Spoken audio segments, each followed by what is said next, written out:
Galoppe is one of my pupils' favourite pieces to play because it starts off with this wonderfully joyous, easy descending scalic figure in first position, which they love.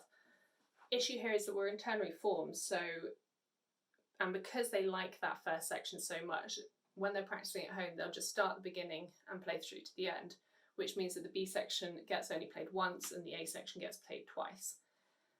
So I normally get my pupils to promise me that they're going to play the B section at least 2 or 3, maybe 4 times on its own before they even think about playing the rest of the piece.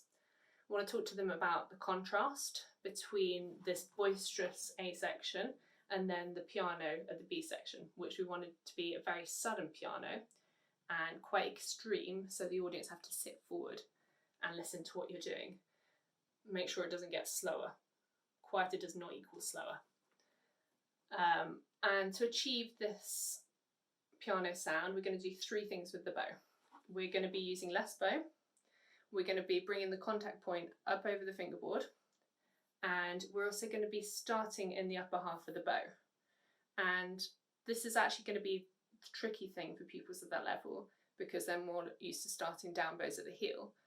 But it is worth doing because not only is it going to help get that piano sound, but it also means that it's going to be extra insurance against this uneven rhythm that we've got. Because otherwise we end up, if we start at the heel, we're going to end up running out of bow quite quickly. So we're going to start upper half of the bow and we're going to practice it by just doing on an open string with no left hand.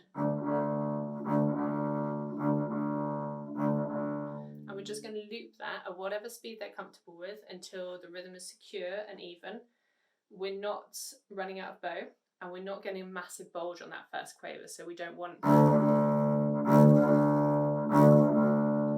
it to be reasonably even. At that point we can then add in the left hand again.